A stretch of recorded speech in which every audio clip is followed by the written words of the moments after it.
This forecast is powered by Comfort Now, comprehensive heating and cooling solutions for Atlantic and Gateway counties. Good evening, everybody. It's not too bad out there. A little bit better than where we were earlier on in terms of sky conditions. We're trying to become partly cloudy. We just have this piece of energy very close by, and that's giving us the cloud cover, all right? But through the evening, I think we're just a little bit better. And we'll still see some clouds tomorrow, but it should be an overall brighter day. No lack of chilly air out there. It's not cold per se. It's just not extremely comfortable to be outside. It's all relative, of course. 37 in New York, 36 in Philadelphia, 37 on the beach and boardwalk in Atlantic City, 31 in the Cleveland area. Zooming in, you'll see that temperatures are pretty much consistent right now in the middle 30s. No real big issues out there at all. On our Glen Insurance Cam overlooking the White Horse Pike on Route 30 into Atlantic City earlier on, this was taken about 3:30 a C.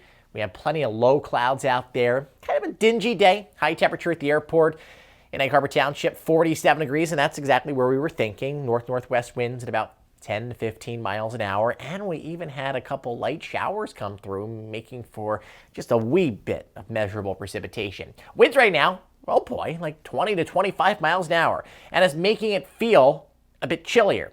So temperatures are dropping into the middle 30s, but it's going to feel like we are in the 20s, and actual temperatures should get down into about 28, 29, 30 degrees.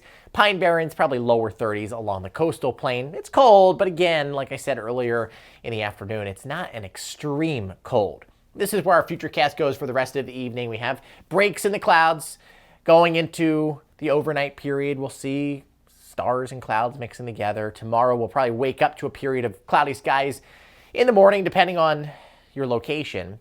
And then through the afternoon, we should start to improve and see partly sunny skies. The only real issue I have with tomorrow is it's going to be quite breezy out there, all right? So winds will probably gust to 20, 25 miles an hour. Not too dissimilar to today. Lower 30s as we're waking up tomorrow morning and heading out the door. A north factor of a 5. You will need to bundle up because we will be waking up to real field temperatures in the lower 20s. Tuesday, 44 to 45, partly sunny and average kind of day.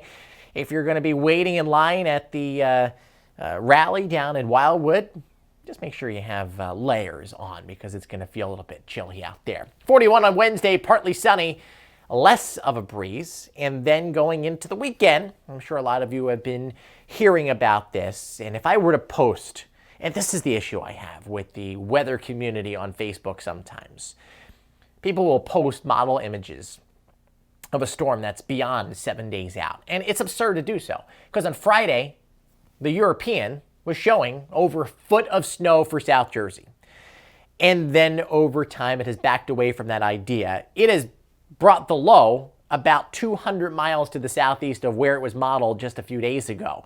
So now the question becomes, because the European does technically have a southeast bias, is there going to be a correction back to the north and west? Under this circumstance, if this solution were to play out, you'd have very little, if any, impact from the storm because it would be a fish storm going right out off the coast of the Carolinas. If it were to back up a little bit to the north and west, then yeah, you could open the door for some measurable snow, but we are still 5 days out from any potential impact. Now, the Euro was the first model to go to this type of idea, and this afternoon, the GFS is pretty much following suit. It's a little bit closer to the coast where you could get some light snow shower activity, but generally most of that precip is offshore, and then it looks to continue on this trajectory and potentially impact southeast New England. That's it. So that's where we are right now. I am not prepared to give any kind of comment on it because, like I always say, it's like a fool's errand to try and nail down something this far out in advance. As good as our technology is, you still can't do it, all right? And I want to meet the person that says they can because I want the lottery numbers from you. Follow me on Facebook, Instagram, and Twitter. It's at Nor'easter Nick. You can also go to my website, nor'easternick.com, for the latest in what's going on around our crazy backyards. Now, your 7-day forecast will show you these temperatures around average right through Saturday. Then after that storm departs, it looks like we could get warmer by Monday, around 50 degrees. Unseasonable, but you know what? At this point, I'll take it. I'm actively rooting for spring.